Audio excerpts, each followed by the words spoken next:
Bien, vamos a tener la lectura bíblica en la epístola de Judas, como ya estamos haciendo el estudio de la epístola de Judas, y vamos a leer los versículos 5 y 6. Judas, versículos 5 y 6, para que ustedes lo busquen también y tengan sus Biblias ahí a mano, porque vamos a buscar algunos versículos, ¿ya? Así que para que estén atentos ahí a la palabra del Señor. Judas, versículos 5 y 6.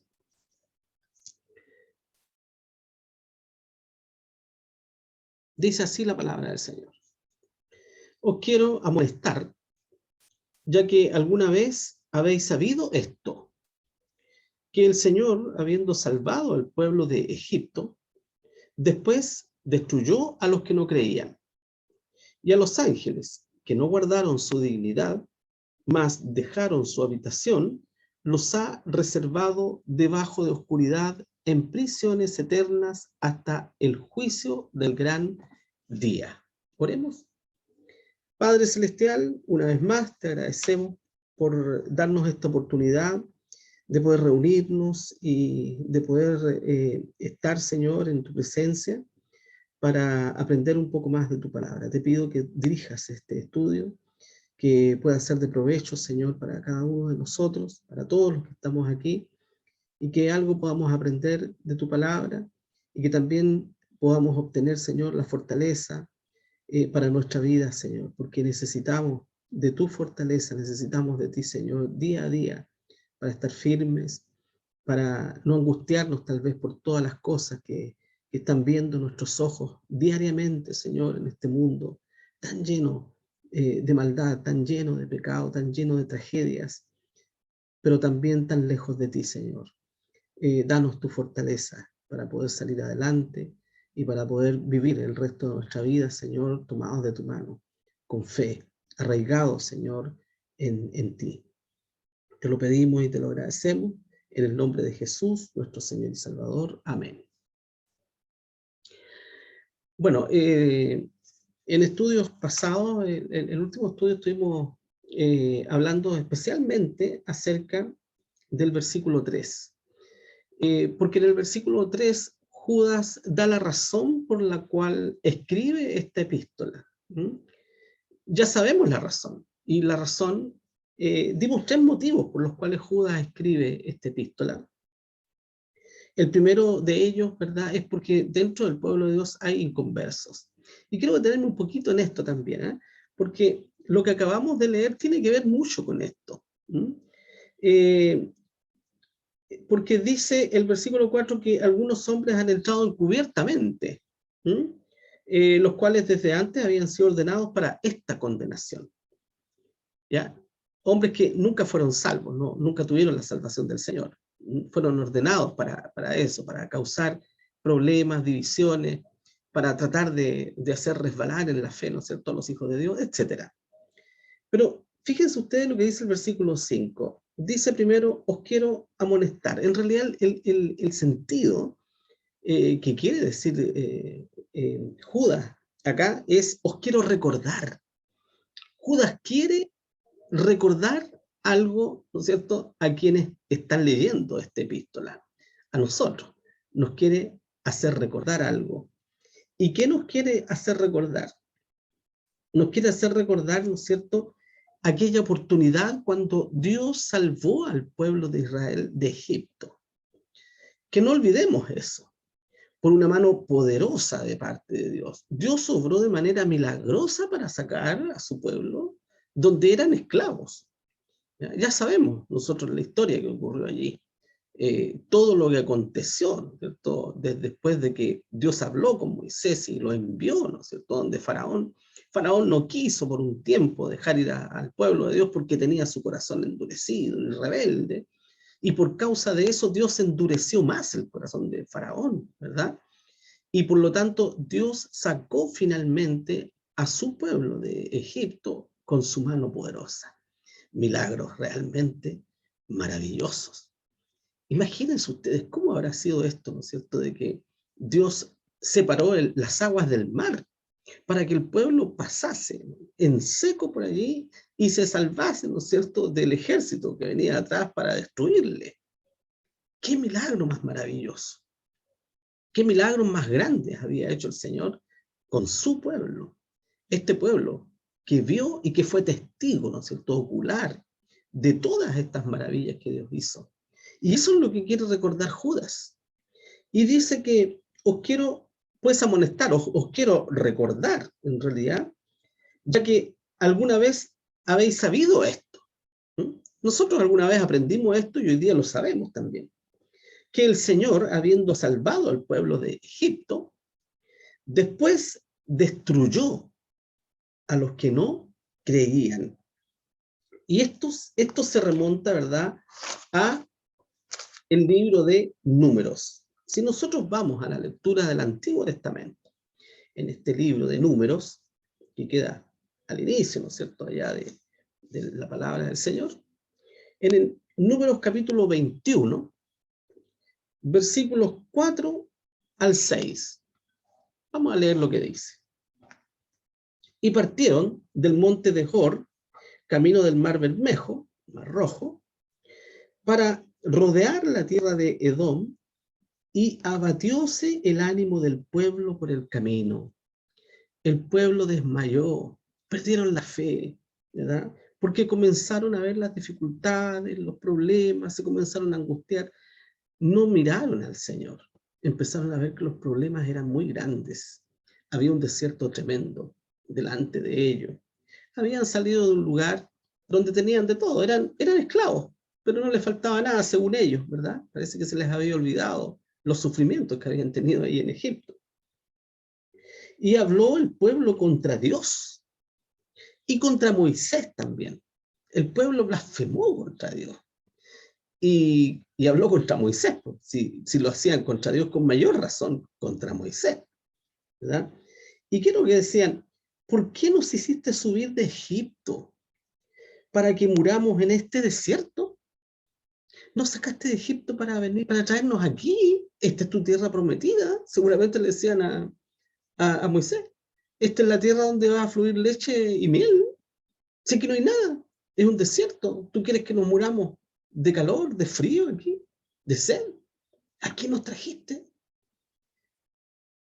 Y dice que ni hay pan, ni agua.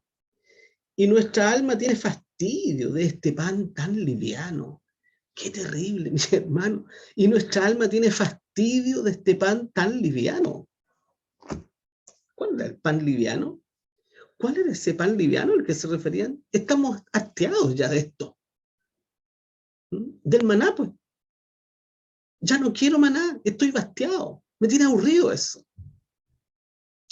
¿Cuántas veces los hijos de Dios actuamos de esta forma contra Dios? No estoy contento con mi vida.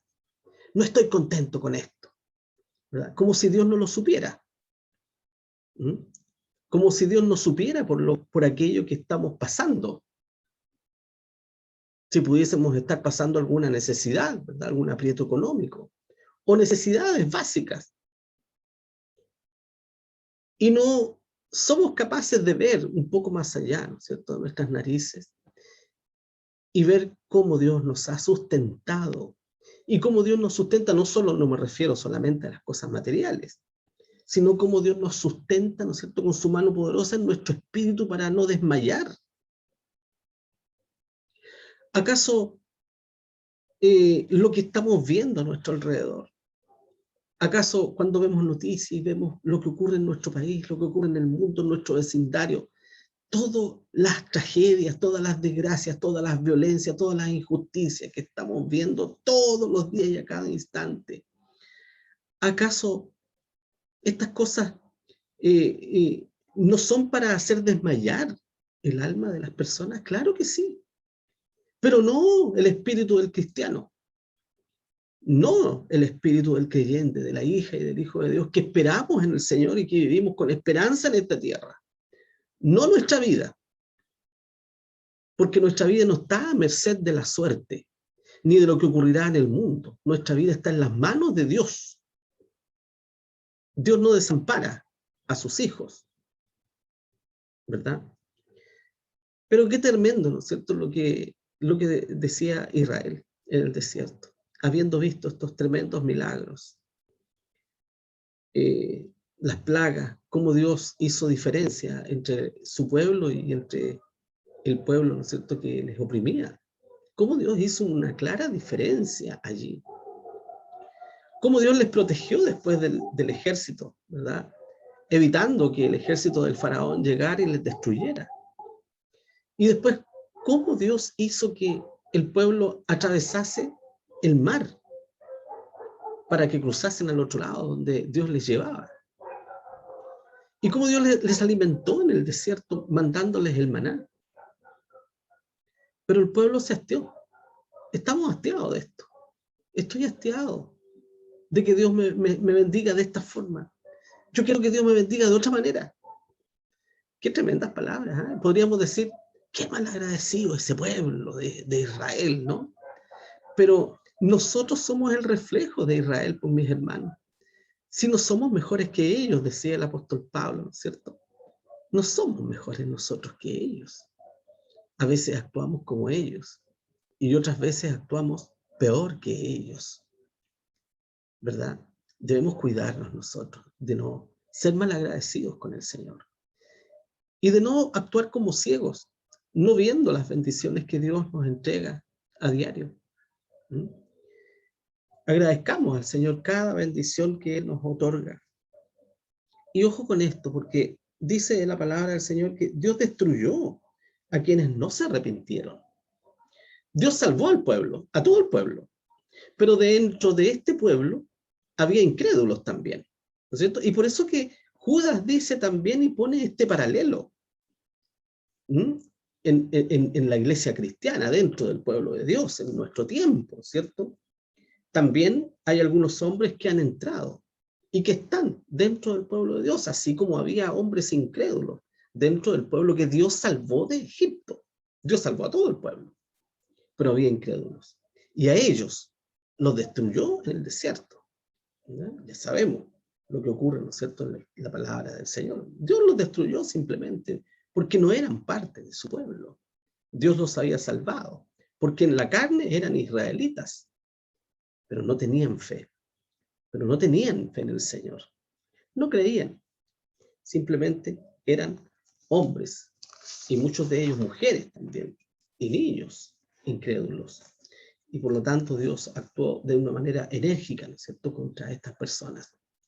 Los desarraigó del pueblo por su incredulidad, por no ser capaces de creerle al Señor, a pesar de toda la cantidad de milagros que dieron. Y eso nos debe hablar muy fuerte a nuestra conciencia, porque hay muchas personas que piensan o creen y esperan que ocurran milagros para creer. Bueno, si ocurre este milagro, yo voy a creer, ¿verdad? Pero no es así. Hemos visto cuántos milagros Dios ha hecho en la antigüedad, ¿no es cierto? Y en los tiempos de Jesús. Jesús, ¿cuántos milagros hizo? Cuando Jesús resucitó a Lázaro, por ejemplo, a vista de toda la gente que estaba allí. Había mucha gente cuando Lázaro murió. Muchos judíos estaban allí y todos lo vieron muerto. Y sin embargo, el Señor lo resucitó después de 4 días, cuando ya su cuerpo estaba en descomposición. Y el Señor lo levantó. Y todos los que estaban allí fueron testigos de eso. ¿Y cuántos testigos que estuvieron allí, ¿no es cierto?, en la resurrección de Lázaro, estuvieron también en la condenación de nuestro Señor Jesucristo? Gritando tal vez entre la multitud a Pilato, diciendo, crucifícale. ¿Cuántos estuvieron allí? Seguramente, ¿verdad? Bueno, ¿cuántas veces nosotros, siendo hijos de Dios también, actuamos de manera incrédula? No creemos en el Señor. Y esta incredulidad en los hijos de Dios es muy sutil, porque a veces pensamos que no creer es simplemente no creer en Dios, no creer en Jesús como hijo de Dios. Pero nosotros creemos esas cosas. Creemos en Dios, creemos que Jesús es Dios mismo, encarnado. Pero a veces somos incrédulos porque cada vez que oramos y decimos, el Señor no creo que me conteste esta oración. Eso es una forma de incredulidad sutil, ¿verdad? Debemos cuidarnos de esas incredulidades sutiles que vienen a nuestra mente. Nuestra oración debe ser hecha en fe siempre. Y siempre confiando en que Dios siempre va a hacer lo mejor para nosotros. Aunque lo mejor para nosotros no sea lo que esperemos. Pero Dios siempre hará lo mejor para nosotros. Por algún motivo, Dios permite ciertas circunstancias en nuestra vida, ¿verdad? Y a veces nosotros lo desconocemos, pero Dios siempre va a hacer lo mejor. Y eso debe traernos mucha paz. Eso debe traernos mucha tranquilidad y confianza para vivir tranquila y confiadamente en este mundo, a pesar de todo lo que ocurre. Debemos vivir confiada y tranquilamente, porque nuestra vida está en los brazos del Señor. Bueno, el versículo 6, entonces, continúa diciendo, ¿no es cierto? Y haciendo un paralelo también aquí, porque dice primero que destruyó a los que no creían, referente a aquellos incrédulos que había dentro del pueblo de Dios. Pero luego salta, ¿no es cierto?, a los ángeles, y dice, y a los ángeles que no guardaron su dignidad, a los ángeles que pecaron, que incurrieron en rebeldía y en pecado, ¿no es cierto?, contra Dios, habiendo sido seres creados por Dios de una manera distinta a como creó al ser humano. Seres creados en la gloria de Dios, que estuvieron en la presencia de Dios, que hablaban con Dios, que conocieron a Dios, que saben quién es su creador. Y aún así dejaron su dignidad, su santidad. Dejaron de confiar. Dejaron de sujetarse a su creador. Mas dejaron su habitación, dice Judas. Y la sentencia que Dios hizo hacia aquellos seres los ha reservado debajo de oscuridad en prisiones eternas hasta el juicio del gran día, sin esperanza alguna, sin esperanza ni siquiera de arrepentimiento. Una sentencia definitiva que Dios dio a estos ángeles, definitiva, sin vuelta atrás. Ahora, qué importante es esto, porque Dios no pasó por alto el pecado de los ángeles. No lo pasó por alto. Y de seguro, y estamos seguros por la bondad de Dios y por la misericordia de Dios, que si estos ángeles se hubieran arrepentido, mis hermanos, de seguro que Dios les habría perdonado. Porque Dios no es injusto. Y Dios es un Dios de bondad y misericordia. Pero está claro que ninguno de estos seres se arrepintió, ¿verdad? Ninguno. Y hoy día vemos el fruto de ese pecado de los ángeles y de esa maldad que nació, ¿no es cierto?, allí, en el corazón de estos seres, de estos ángeles. ¿Dónde está el fruto? En la destrucción que hay en el mundo. Porque esa es la obra, ¿no es cierto?, de Satanás y de sus ángeles. La destrucción, la injusticia, la inmoralidad. Todo lo que ha entrado en este mundo y en el corazón de los hombres, que tiene que ver con la maldad, el pecado, es el fruto también que dio el pecado y la maldad primero en Satanás y en los ángeles. Aquí está el fruto amargo del pecado en esta humanidad, como está hoy día, ¿no es cierto?, nuestra humanidad. El perdón de Dios es condicional solo al arrepentimiento y nada más. A eso está condicionado el perdón de Dios. Pero el arrepentimiento verdadero. No un arrepentimiento superficial nada más. A un sufrimiento porque vemos el fruto de algo que hemos hecho. De la consecuencia de la maldad, de nuestros pecados. No solamente eso, sino a un arrepentimiento verdadero y sincero en lo profundo del corazón. El Evangelio de Lucas, capítulo 13, versículo 3, dice lo siguiente.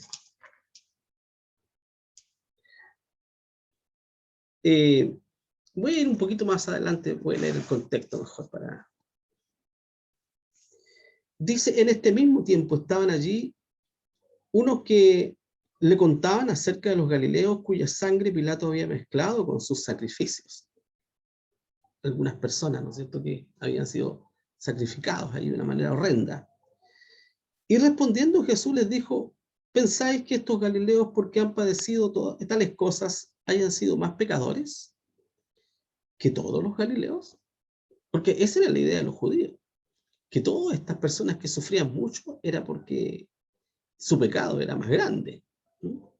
Y por eso el Señor aclara esta situación. Y dice, no, os digo antes, si no os arrepintiereis, todos pereceréis igualmente.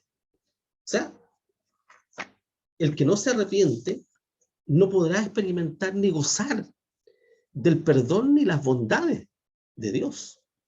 Por lo tanto, este perdón es condicional solo a un arrepentimiento verdadero. Que haya un arrepentimiento verdadero nacido de un corazón que de verdad está dolido por ofender y por pecar contra Dios. Y eso es lo primordial.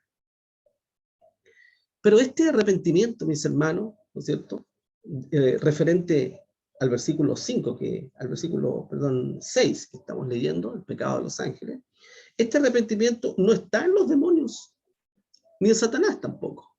No está en ellos el arrepentimiento. No conocen lo que es el arrepentimiento. Tan grande es la soberbia del que no se arrepiente. No puede arrepentirse un corazón soberbio, porque un corazón soberbio jamás va a reconocer sus errores ni sus pecados.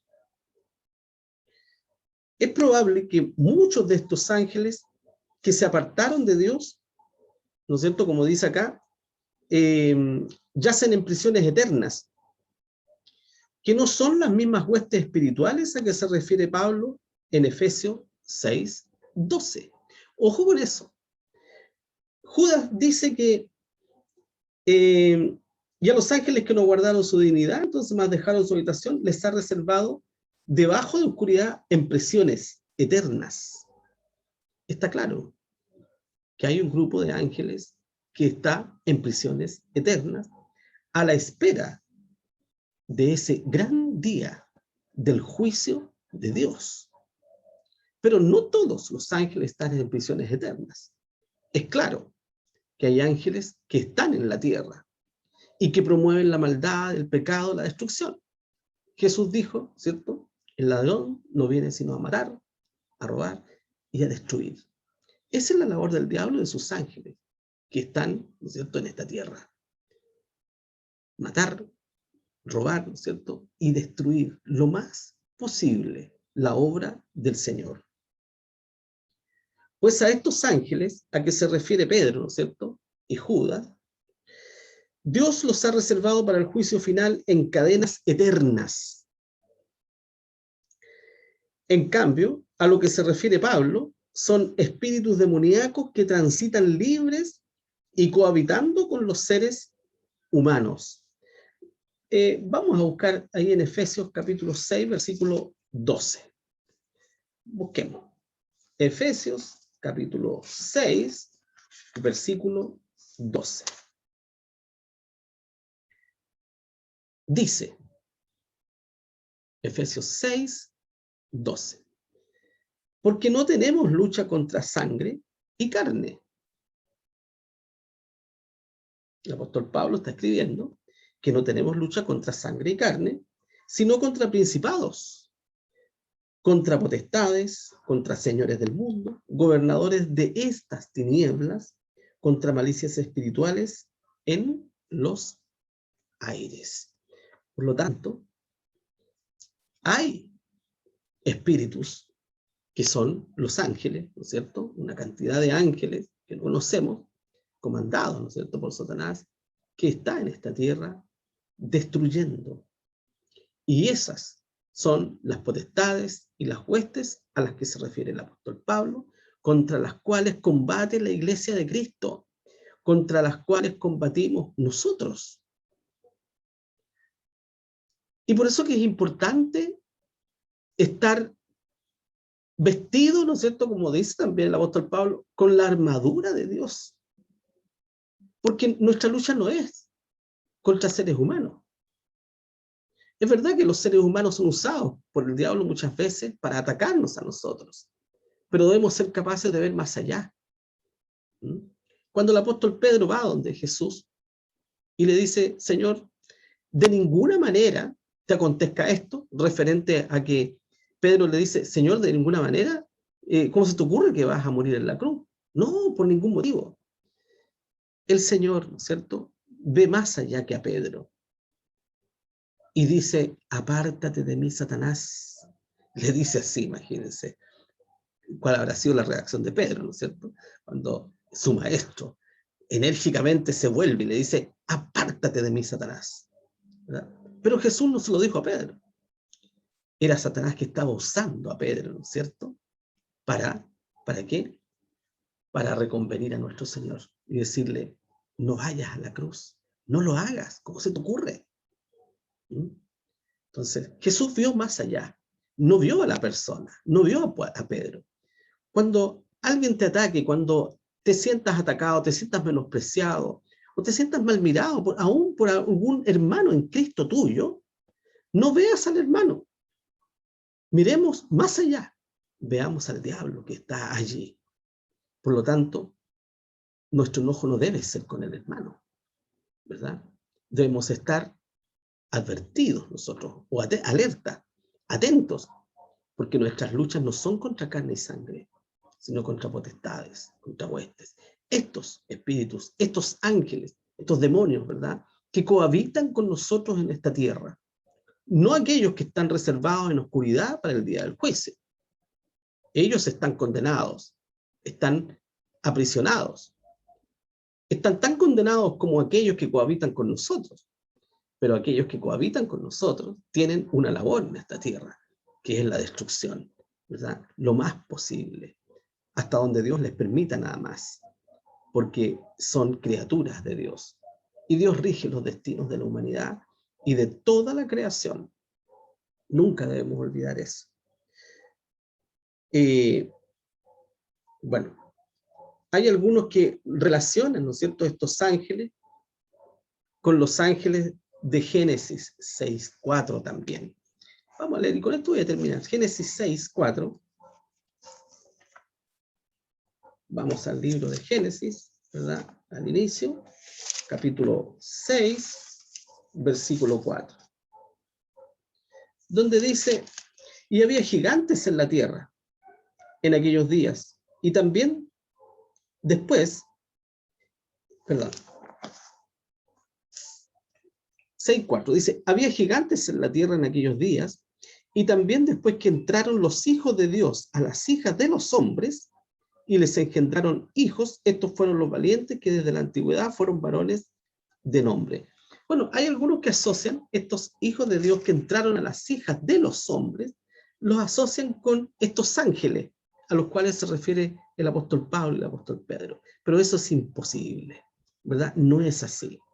No tiene que ver, no está relacionado, ¿verdad? Porque el Génesis no se refiere a los ángeles, simplemente se refiere, ¿no es cierto?, a hijos de Dios que estaban considerados dentro del pueblo de Dios, que se emparentaron con personas que no eran de su pueblo, que no eran creyentes, ¿ya? Pero hay algunos, ¿no es cierto?, inclusive, ¿no es cierto?, el conocido Matthew Henry, ¿no es cierto?, que lo utilizamos nosotros, ¿ya?, en nuestros estudios, asocia o hacen esta relación, pero que no tiene que ver una cosa con la otra. Ojo con eso, ¿ya? Por eso que debemos tener cuidado también con lo que leemos, ¿ya?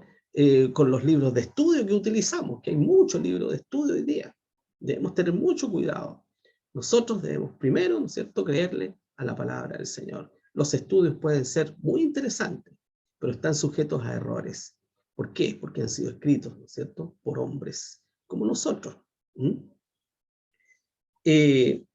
Bueno, entonces, ellos, o hay algunas traducciones, ¿no es cierto?, de de algunas Biblias modernas que traducen hijos de Dios por ángeles, ¿ya? Entonces hay un error en estas traducciones, y por eso que hay algunos que interpretan en Génesis capítulo 6, 4 como ángeles que engendraron en mujeres humanas, ¿verdad? Eso no es así, ¿verdad? Porque la traducción real no es ángeles, sino hijos de Dios, ¿ok?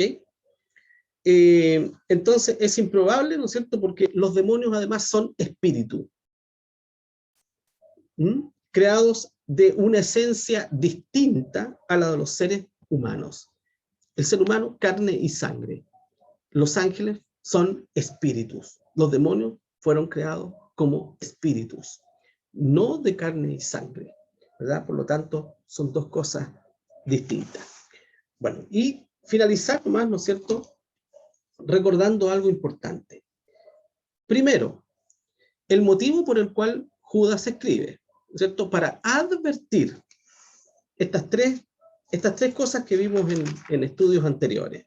Primero, que algunos, ¿no es cierto?, se introdujeron encubiertamente dentro del pueblo de Dios, incrédulos dentro del pueblo de Dios, ojo con eso, ¿ya? Segundo, por causa de las disoluciones o las desvergüenzas o la vida relajada y carnal, ¿no es cierto?, de muchos dentro del pueblo de Dios. Y por último, por causa de la apostasía, ¿ya? Por estos tres motivos, entonces Judas escribe esta epístola. Y no olvidemos también algo importante que dice, ¿ya? Porque dice, por la gran solicitud que tenía, y esa solicitud nosotros la asociamos al celo de Dios. Ese celo que se reflejó en nuestro Señor Jesucristo cuando purificó el templo. Y sus apóstoles se acordaron cuando vieron la reacción de Jesús cuando purificó el templo. Se acordaron de la palabra de Dios que decía, el celo de tu casa me consume, me hace perder, ¿no es cierto?, la tranquilidad, me saca de quicio, podríamos decir nosotros. El celo de tu casa me consume. Y eso es lo que ocurrió en nuestro Señor Jesucristo. Y ese es el celo que debemos tener nosotros también con las cosas de Dios. Cautelosos, cuidadosos y preocupados, ¿no es cierto?, siempre de las cosas del Señor. Bien, vamos a llegar hasta aquí entonces por hoy. Que el Señor les bendiga, mis hermanos.